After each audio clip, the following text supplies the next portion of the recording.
What do you think, Ted? You all excited?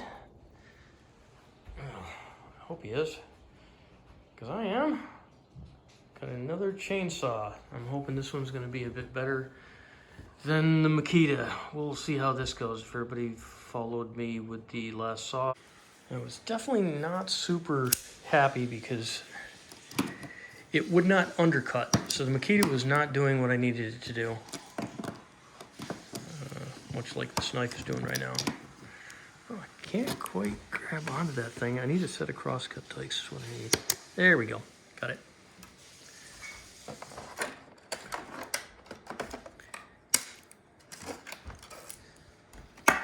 All right.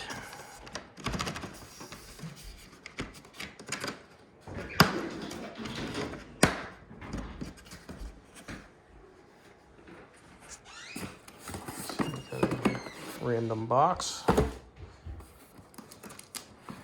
Oof, what is it? A much heavier random box. So I assume this random box here is probably the battery. I want to be careful with that. And I'm gonna have to take this off carefully because just in case it doesn't work, I don't want to damage this first. So I'll do that off camera.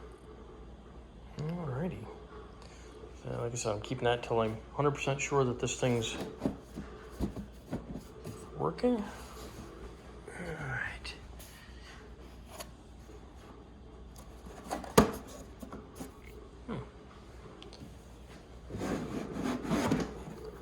That doesn't look bad. Wow, this is a good size saw. It's about the same size and about the same weight as the Makita, although it doesn't have a battery on it yet. So I'll have to put the battery on and see how that goes. Let me take a look. So we've got an 18-inch bar, single battery, brushless. Oh, that's nifty. Even came with tools on this one. Big old 40 volt. So I won't really be able to show you much of anything until I get this thing charged up and get it running tomorrow. So next time you see me, it'll be tomorrow. All right, now I told you that we weren't coming back, but I figured I'd show you this thing. Battery charger has the little hang-up points so that you can put this up on a wall. The Makitas do not have that, so that was one of the things I did find that I did not like about the Makita charger. The Makita charger, you have to use desk space. These, at least, you can take and just mount them up on a wall, and then you're good. And, all right. Now I'll see you tomorrow. So our power's out. Mary woke me up at 4 a.m. As you can see right now, it's 7:15. And I ended up taking and just said, go back to bed. I'm not getting up at 4 o'clock. So got back up again at probably about 5:30 and then went out, fired up the generator. And we've been out of power since then. Ted does not care. It's been super windy. We don't have any internet connection, as you can tell by my amber light. The amber light is indicative of the system being down. So there's only 2 lights on here. I think there's supposed to be 4. And that has gone to the alternate movement. So that means no cable, which is unusual. Usually once we restore our electricity with the generator, the cable generally is on. So if that's out, that means there's probably a big tree down on one of the poles or something somewhere. So instead of just the power being zapped out by being tripped by a branch or something that came down, then, oh, the neighbor's leaving. Then that means we've got something bigger going on somewhere along the line. So right now, Mary's walking the fence line. That's her right there. And she's just checking to make sure there's no trees or branches down on the line or anything. And you can see that Jerry's taking a look out the door just to make sure that she's okay. And yeah, I'm glad Mary's doing it because I don't feel like going out there. It's really windy. Mary's back through the pedestrian gate on her way back to the house. There we go. here. Ooh, that ain't good. I don't know what's going on with that camera. And now she shows up here, coming through the backyard. Luckily, we have electricity. A lot of branches down. A lot of branches down? One of them was almost right in the doorway of the barn. I saw that. Did somebody drag that in? No, it was broken. So, way at the end, Yeah. the top fence line is like this. Yeah. There's a branch, a small tree that came down. There's about that much of it on the fence. You're gonna have to cut it. Okay, cool. Hey, I'll get to try the new saw. Yeah, and I'll unplug the fence. That's a good idea. Well, if there's something on the fence, I guess you know what that means. I'm going out. Alrighty. Generator's chirping along just fine. As you can see, I set the generator right toward the edge of the door, and then I can set the garage doors down on the rim. That way I can kind of keep everything from blowing around in the garage when it gets windy like this. Let's go and see what's going on in the backyard. Mary said the fence is undulating because, ooh, geez, I guess so. Well, that ain't good. All right, so that means it's past that. Hey, man. Sup? Sup, donkey?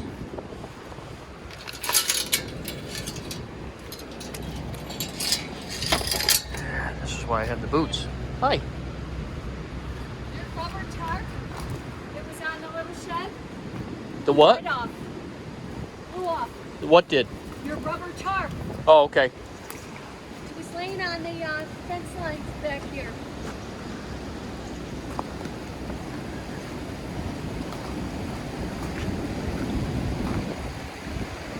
Yeah. I guess that explains that. So something must have come down and whacked it here and then just snapped that. So I got to replace that. So I'm going to check further up the line just to make sure nothing else is broke. And I should be good. What do you think, Jerry? Enough excitement for you for one morning? All right. So yeah, it's probably part of what took the fence out. Unless there's something further up here. I don't think so. So this fence is separated into two pieces. So even if this fence goes completely down, as you can see, the other one's strung up solid. Oh, branch over there too. Because it stopped here. All right, nothing up here. So I guess I'll just fix that other piece and looks like we're good. All right. My fence repair kit. Alrighty. I need some new ones, but I don't have any new ones. That one looks good. And that looks good. And yes, these trees have already been pretty much mutilated. So I'm not super worried about the stuff being screwed into them. As you can see, they were dead or dying anyways. Otherwise I would have used posts like I have out front. One quick pro tip, if you ever do have to use trees, always leave them out from the tree a little bit, and then like every year or so take a look at it and then just counterclockwise it one more turn so you can keep moving it outward. Otherwise this happens and they grow into the tree. Not helpful for anybody. So if you can just do that, you can mitigate the amount of damage on the tree. All right, now I have to pull this line all the way back through. I could have just tried pulling it from where I was, but because there's a lot of angles here, it just won't pull evenly. So I gotta at least come up to the first straight run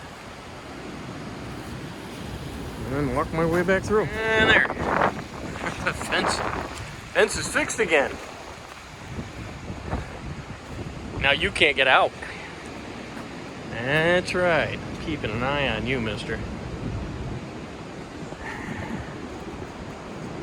Judging by the sound of the wind and stuff out here, this is probably not going to be the last time this fence is going to have to be fixed today. I'm talking to you, mister. Can't believe that. Yeah, that's going to be a problem. That tree's going to be a real problem. So the Leaning Tower of Pisa here is eventually, it's being held up by these trees here. Eventually it's going to come across. My guess is it's going to take this corner of my fence out, probably the power lines. So yeah, got that going for us. While I was looking at that tree, I just noticed this one. That's across the river on the fence. I guess I'll have to move that. As you can see, I got my trusty sidekick here. Okay, so before I put the oil in, I unscrewed this and it came right out instantly. This little T is supposed to be securely down inside of there. So I'm gonna fix that first before I go any further. Hopefully. There we go. Now that can't come out. So if that falls out on yours, make sure you get it back in there all the way, because you don't want to lose that cap. All right, so laying on its side, I filled up to the top of these things. I assume that's going to be about here when I stand it up.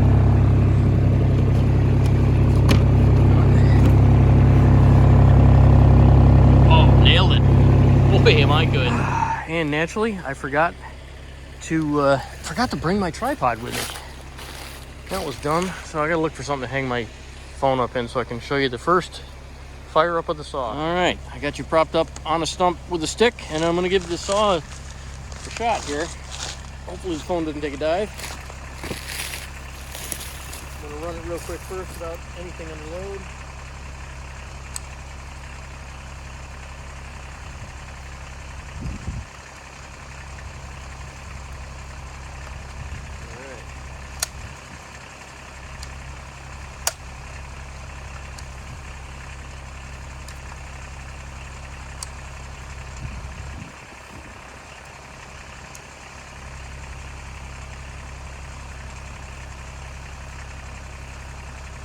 Lock, kickback lock is forward. Take the trigger.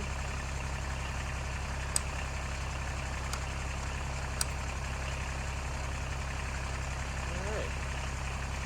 Interesting. It is not working. That is a way shorter video than I expected.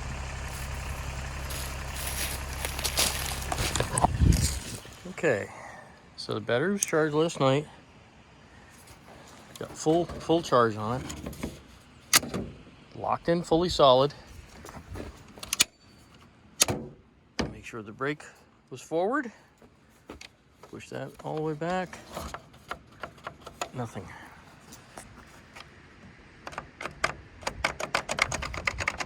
Nothing at all. Yes, I would have to say, I was in search of a saw that could undercut. This one can't even overcut. That's very disappointing for 300 plus bucks. So, sure to give them an A+ for the really cool case. But if the saw can't cut, it's really not super useful. So I'm gonna go back inside now and read the manual and see if I'm missing any kind of secret sequence or hidden switches that I didn't notice before. But there shouldn't be anything else on there. This one shouldn't have as many overrides as that Makita did. We'll see. I'm gonna read the book. All right, troubleshooting, page 31. Let's see here. Bar and chain running hot. No, it's not doing that. Motor runs, but chain not rotating. Nope, not doing that either. It's not running at all. Let's go to page 30. Oh, there is no page 32. So that's it. That is your sole troubleshooting right there. Guess I'll be calling the 800 number. Your product has been fully tested prior to shipping to ensure Yeah? I don't think so. Bonehead, you know what? Usually these things, on my other saws, when they get hit by something, they push back and that acts as the brake. This one, it says that it should be back to be in the run position? That doesn't make any sense. So like if it hit with something, if you kick back or something and it pushes that way, like I don't understand. All right, so this, according to this, I'm just not I don't have this in the right position. I pushed it out thinking that it should be in the out position, which is where my other saw is supposed to be. So this may just be, I'm hoping this may just be operator error. Let me give this a quick shot. Ah, boy, oh boy, that would be nice. I think this is just me being an idiot.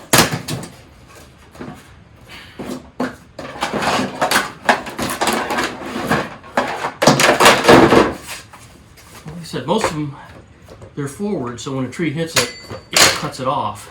But this one says it's got to be back here. Whoops, don't do that.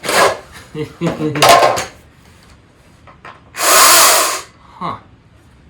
Well, that's really weird.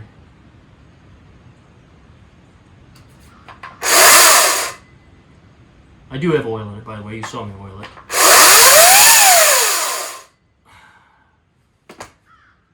I don't know. It just seems to me like if you're wearing gloves, this is going to be really tight. That seems to me to be wrong. This seems like the position that should be run. This seems like the position where you've hit something and it's kicked back. Alright.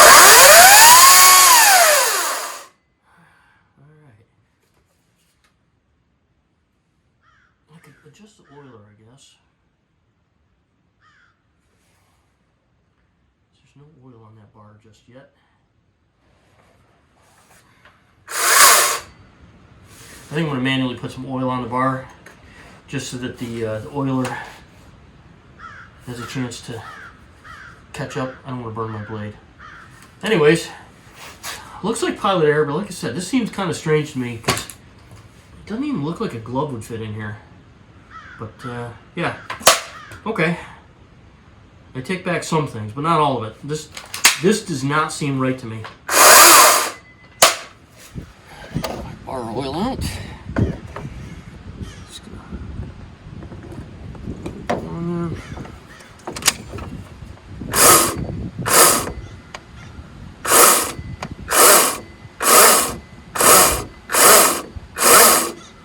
That'll be enough to get that going. All right, and yes, this is in fact bar oil. It is not what it says on the side of here.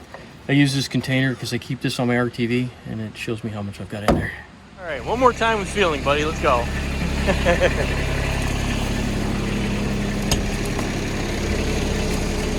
In you go.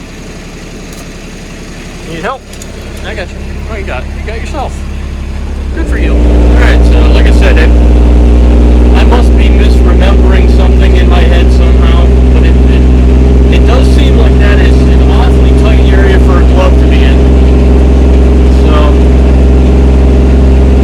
I'll deal with that as time goes along, but it just seemed kind of odd. Alrighty.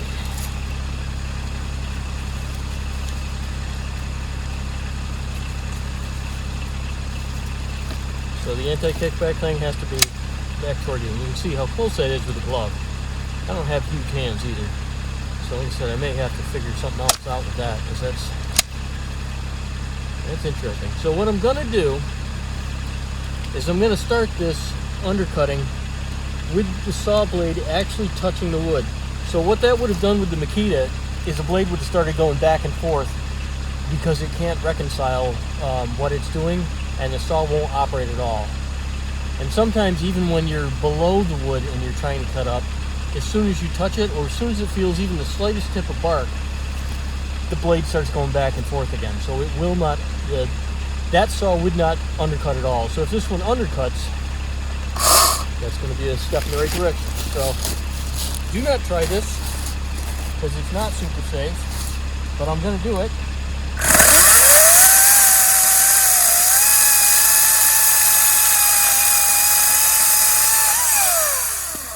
That is how I wanted that saw to work.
just checking, making sure that the oil's coming out. It is. I can see it.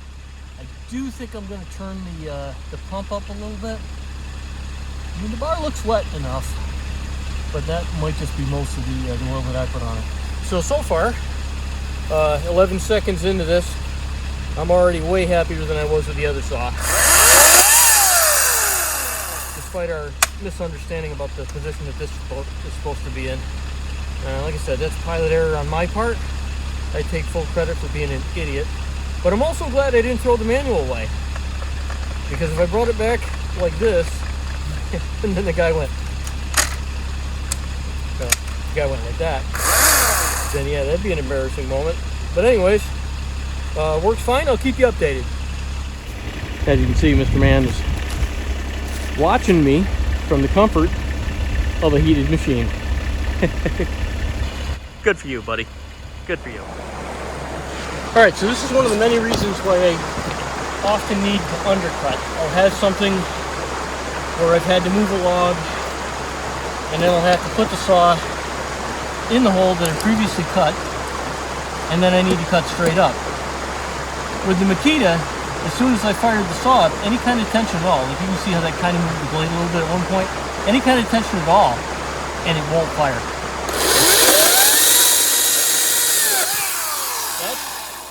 That right there is what I needed to do. Not stop and go back and forth. All right, I'll press my button. I've got 2 bars left on this. It was still cutting just fine. I ran out of steam. With the Makita, I went through 8 batteries and got like 10 pieces of wood. So this is what I got with the 1 battery. As you can see, it's not giant, but it's big enough. And it's hardwood. Right, Ted? And I'm not out of breath because of cutting that. I'm out of breath because of cutting that and having to carry it up this 8-foot tall embankment after having to carry it up another 4-foot tall embankment and walking it about 20 yards. This is not one of those kind of things that you do because you need firewood. This is the kind of thing you do when you want to demonstrate your new best friend.